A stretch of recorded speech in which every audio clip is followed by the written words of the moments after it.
Hello बच्चों, कैसे हो। मैं आपका भाई गौरव आपका अपने इस यूट्यूब चैनल मैथ्स विद गौरव पर आपका हार्दिक स्वागत करता हूं। जैसा कि हम जानते हैं कि हमने कल से जो किया था क्लास 11 की मैथ स्टार्ट की है और 10th की हमारी रोज़ाना डेली चल रही है, जो कि उसमें तीसरा चैप्टर चल रहा है। तो आज जो हमारा टॉपिक है 11th क्लास की मैथ का समुच्चय चैप्टर चल रहा था पहला।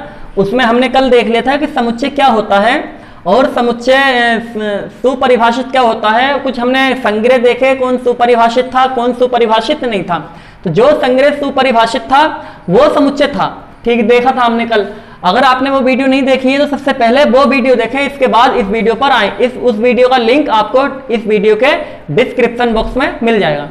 तो आज का जो हमारा टॉपिक है वो है समुच्चयों का निरूपण, यानी कि समुच्चयों को कैसे कैसे लिखते हैं, किस प्रकार से लिखा जाता है। तो हमारे पास दो प्रकार होते हैं समुच्चय को लिखने के, एक तो रोस्टर रूप या सारणीबद्ध रूप। इसी को हम सारणीबद्ध रूप भी बोलते हैं। रोस्टर रूप बोलो या सारणीबद्ध रूप बोलो। दूसरा रूप होता है हमारा समुच्चय निर्माण रूप। अब ये दोनों क्या क्या है, इसको इसके लिए एक एग्जाम्पल से समझते हैं इसे। जैसे क्वेश्चन हमारे पास ये है 10 से कम विषम प्राकृत संख्याओं का समुच्चय लिखो। संख्याओं का समुच्चय, ये हिंदी में दे रखा है कि 10 से कम विषम प्राकृत संख्याओं का समुच्चय। इसको दो रूप से लिखेंगे, एक तो रोस्टर रूप में भी लिख सकते हैं हम, या सारणीबद्ध रूप बोलो, या समुच्चय निर्माण रूप। तो दोनों रूपों में लिखना। पहले हम हेडिंग डालते हैं रोस्टर रूप। रोस्टर रूप को ही सारणीबद्ध रूप भी बोलते हैं रोस्टर रूप में। तो रोस्टर रूप कैसे होता है रोस्टर रूप? रोस्टर रूप जो होता है इस वाली ब्रैकेट में, तो दोनों में मतलब दोनों रूपों में इस ब्रैकेट के अंदर तो लिखना ही लिखना है। अब इसके अंदर एलिमेंट्स लिखने हैं। कौन से एलिमेंट्स? मतलब अवयव जो इसके अंदर आते हैं वो अवयव कहलाते हैं या एलिमेंट्स कहलाते हैं।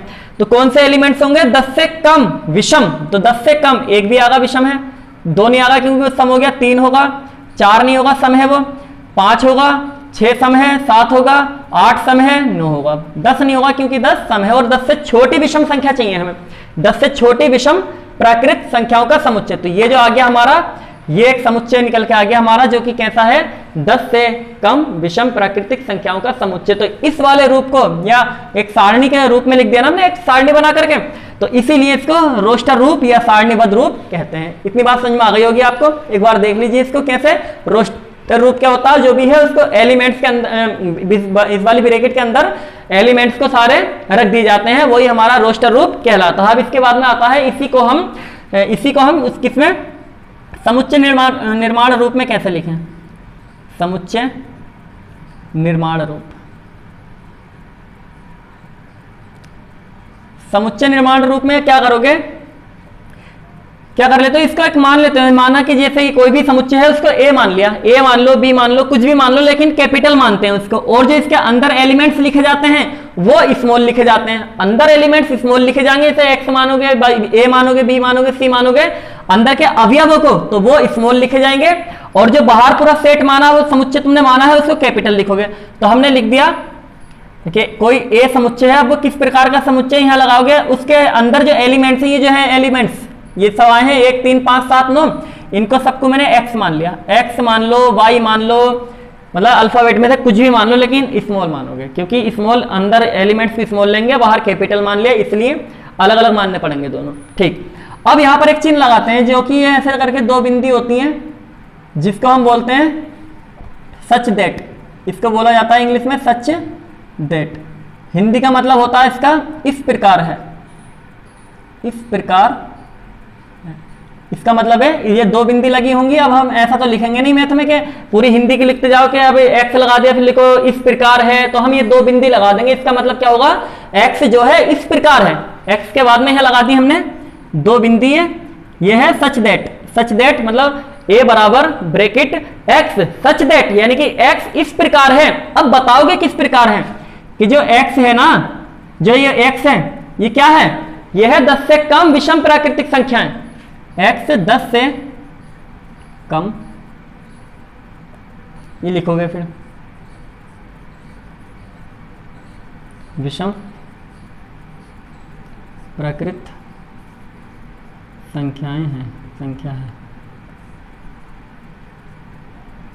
ब्रैकेट कर दोगे ये बंद। तो ये है समुच्चय निर्माण रूप। इसको एक मैथमेटिकल तरीके से और लिखा जाता है, वो हम देखेंगे अभी। पहले इतना समझ लो, इतना समझ में आया है कि समुच्चय निर्माण में हमने कैसे लिखा है। ये ए बड़ा कैपिटल बना दिया है यहाँ पर, बराबर अंदर एक्स ले लो, वाई ले लो, ए ले लो, बी ले लो, सी ले लो, मतलब स्मॉल ले लो, जो भी लेना चाहो। एक्स ले लिया, एक्स हम अच्छा लगता है, हर काम में एक्स इस्तेमाल होता है, तो यहाँ पर हमने एक्स ले लिया। तो फिर लिखोगे एक्स सच दैट, यानी कि ये एक्स जो है वह इस प्रकार है। किस प्रकार है कि एक्स वो जो है 10 से कम विषम प्राकृतिक संख्याएं हैं। तो लिखोगे यहाँ एक्स सच दैट एक्स 10 से कम विषम प्राकृत संख्याएं हैं। ये समुच्चय निर्माण रूप है। समझ में आ गया होगा। अगला एग्जाम्पल देख लो एक और। जैसे हमारे पास है एक्स स्क्वायर बराबर 16 ले लो। ऐसे लिखो समीकरण एक्स स्क्वायर बराबर 16 के हल का समुच्चय। इसका समुच्चय लिखना है हमें इसका। तो इसके भी दो तरीके होंगे, एक तो रोस्टर रूप। तो रोस्टर रूप लिखो। रोस्टर रूप क्या होगा? रोस्टर रूप होता है, पहले तो इसके एक्स स्क्वायर है, एक्स स्क्वायर बराबर 16 है। इसके स्क्वायर हटाओ यहाँ से, प्लस माइनस का चिन्ह आएगा, अंडर रूट लगेगा, और 16 को जब बाहर निकाल के लेंगे तो 4 आएगा, यानी कि एक्स का मान कितना आ गया? एक तो माइनस का 4 आ गया और एक 4 आ गया। तो ये हल आ गए हमारे पास दो। तो इसी को हम इस ब्रैकेट के अंदर लिख दो, एक -4 और एक 4। तो ये इस समीकरण का हल हो गया रोस्टर रूप में, यानी कि -4 और +4। इसी को हम समुच्चय निर्माण रूप में कैसे लिखें?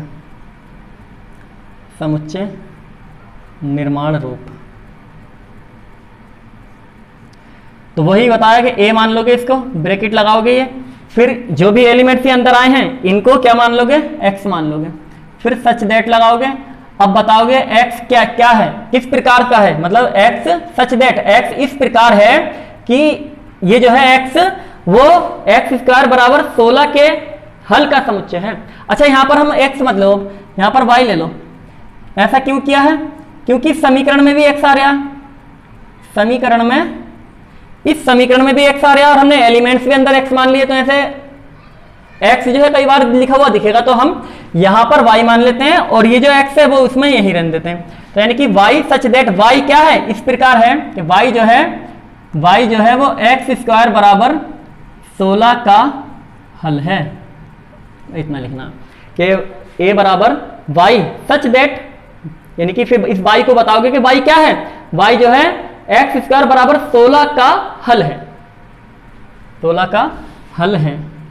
तो ये समुच्चय निर्माण रूप में हो गया। इसका स्क्रीनशॉट ले लीजिए।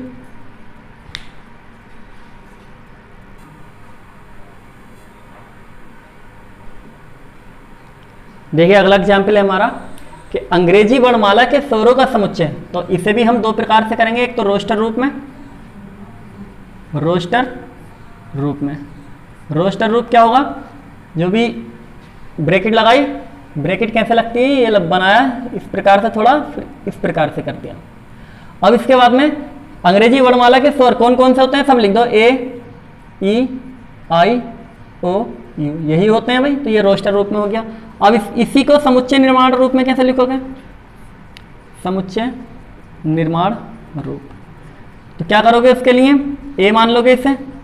अब इस एलिमेंट जो है अंदर इनको x मान लो, सच दैट लगाओ, फिर इसको बताओ x जो है किस प्रकार है? x है अंग्रेजी वर्णमाला के स्वर हैं, इतना लिखना है, अंग्रेजी वर्णमाला के स्वर हैं। अब ये इतनी लंबी हिंदी हम लिखते चले आ रहे हैं, ये भी लिखने की जरूरत नहीं पड़ेगी इनका भी, लेकिन इसमें लिखनी पड़ेगी, स्वर वाले में इसमें तो लिखनी पड़ेगी, हिंदी है, वरना मैथमेटिकल तरीके से इसको नहीं लिख सकते हम। बाकी इनको भी जो हिंदी हमें पीछे हमने लिखी है उनको भी हम मैथमेटिकल तरीके से लिख सकते हैं, वो देखेंगे हम अभी बाद में। अब इसको लिखो रोस्टर रूप में। रोस्टर रूप में क्या है? 15 के अभाज्य गुणनखंड। 15 के जब गुणनखंड करोगे तो 3 से काट दो, 3 पंजे 15, फिर 5 से काट दो, 3 और 5 आ गया अभाज्य गुणनखंड। तो यही ब्रैकेट के अंदर लिख दो 3 और 5। ये संख्या 15 के अभाज्य गुणनखंड का समुच्चय हो गया रोस्टर रूप में। अब समुच्चय निर्माण रूप में देखो इसे, समुच्चय निर्माण रूप क्या करोगे, a बराबर मान लोगे, कोई समुच्चय है a बराबर। अब यह लिखोगे x सच दैट, x किस प्रकार है ये बताओगे कि x जो है संख्या 15 के अभाज्य गुणनखंड है। x जो है यहाँ पर संख्या 15 के अभाज्य गुणनखंड है, 15 के अभाज्य गुणनखंड है। इस प्रकार से हमें ये करना है। ये हो गया समुच्चय निर्माण रूप। स्क्रीनशॉट ले लीजिए इसका।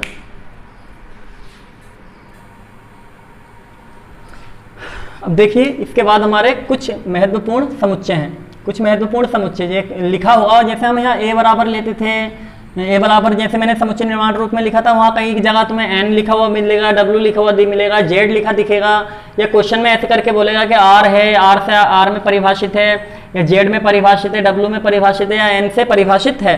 तो इसका मतलब n का मतलब यह है कि n जो है नेचुरल नंबर का समुच्चय है, n जो है नेचुरल नंबर का समुच्चय है, यानी कि प्राकृत संख्याओं का समुच्चय है। n नेचुरल नंबर होते हैं, प्राकृत नंबर यानी कि 1 2 3 4 ये सारे आगे डॉट डॉट, ये सारे n का मतलब है कि प्राकृत संख्याओं का समुच्चय है। w का मतलब होता है होल नंबर, तो ये क्या है, यानी कि पूर्ण संख्याओं का समुच्चय। 0 शामिल कर लो इसमें तो पूर्ण संख्याओं का समुच्चय हो जाएगा जो w होगा। z अगर लिखा होगा तो यह है पूर्णांक मतलब इंटीजर 0 भी होते हैं, प्लस के भी होते हैं, माइनस में भी होते हैं। तो ऐसे मैंने लिखा 0 प्लस माइनस का 1 भी होता है, 2 भी होता है, इधर माइनस के होते हैं, इधर प्लस के होते हैं, तो मैंने एक साथ लिख दिए। तो z लिखा होगा तो वो पूर्णांकों का समुच्चय है। r लिखा होगा तो वो है वास्तविक संख्याओं का समुच्चय। सारी संख्याएं आ जाएंगी केवल अंडर रूट के अंदर माइनस वाली को छोड़ के, क्योंकि वो काल्पनिक हो जाती हैं। तो r लिखा होगा तो वो सारी वास्तविक संख्याओं का समुच्चय होगा। तो कुछ इंपॉर्टेंट हमारे समुच्चय थे। अब इसके बाद में एक चीज और आती है, वो नोट करके लिखना। एक चिन्ह होता है, जैसा अभी चिन्ह हमने बताया था, ये चिन्ह क्या था, सच दैट था। यह है सच दैट, इसका मतलब होता है इस प्रकार है,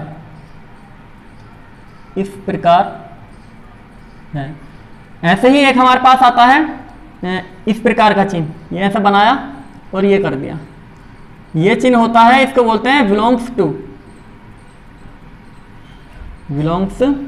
टू। इसका मतलब होता है, इसके बहुत सारे मतलब हैं। अवयव है या मैं है, अवयव है, मैं है, और बिलोंग्स टू अवयव है मैं है या सदस्य है, ये मतलब होते हैं इसके। ऐसा लगा है तो इसका मतलब अभी बताऊंगा कैसे, मतलब कि अवयव है या मैं है या सदस्य है कैसे होगा। अभी एक चिन्ह होता है ये बनाया बिलोंग्स टू का, लेकिन इसके ऊपर ऐसा कट का निशान लगा दिया, कहने का मतलब डज नॉट बिलोंग टू, इसे बोलते हैं डज नॉट बिलोंग्स टू। इसका मतलब हो जाएगा यहाँ पर जो है अवयव नहीं है, इसका मतलब होगा अवयव नहीं है, या मैं नहीं है, या सदस्य नहीं है। डज नॉट हो गया ना, सदस्य नहीं है। अब कैसे इसका तरीका क्या होगा, जैसे कोई एग्जाम्पल हमने ले लिया, हमारे पास ए समुच्चय दे रखा है, इसमें है 1 2 4 6 7 9 ये है। अब जैसे कि ये 1 जो है, 1 इस ए समुच्चय के अंदर है, 1 जो है इस ए समुच्चय, जो ए समुच्चय है इसके अंदर 1 है, तो इसे लिखोगे 1 बिलोंग्स टू ए।